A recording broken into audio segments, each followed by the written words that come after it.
Technicolor has a digital domain where movies can get a final frame-by-frame makeover before they hit the big screen. Jill? Yes. Hey, I'm Nar. Hi. This is Jill, third-generation color expert and master of the digital intermediate process. DI process. The DI process, Okay, you got it. what is it? Basically what it is, it's Photoshop for movies.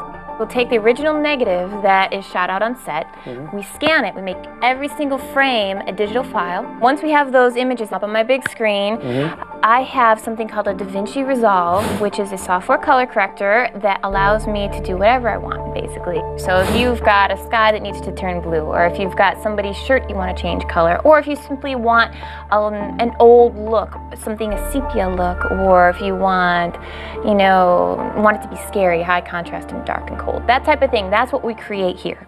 But it's a relatively young technology. Is it being used a lot? Yeah, almost. I'd say most movies now go through a digital intermediate. So you've been there from the very beginning? From the very beginning, yes. You're a total pioneer. Jill is Clint Eastwood's go-to digital colorist, and today she's using a clip from The Changeling to show off her chops. Our real basic controls, I can do brighter, darker, and change contrast. Contrast is the ratio, the stretch, say, between the black is black and the white is white. What I'm going to do is I'm going to build something called a power window. I'm going to put that around the yellow cab in the center there. Are you taking a magic wand tool and highlighting an object and changing it to yellow, or? It's almost as simple as that, yes. When we can take it to any color that we want, and we can actually animate that, meaning move it through the shot. For sweeping changes to big backgrounds, like making the sky bluer, the details are key. So we've got that sky totally isolated from everything else, and we also kept some of the reflections in the higher end of the windows up there that are reflecting the sky.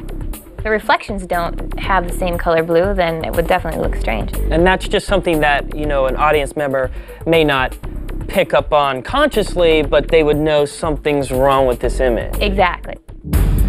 Jill can use her power over pixels to manipulate the picture and the audience in subtler ways too.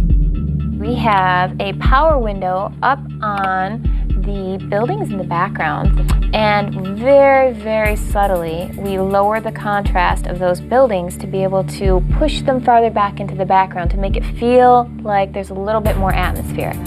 Haze, dust, particle pollution, what people in Los Angeles call air, diffuses color. So the farther away a building is, the lighter it appears.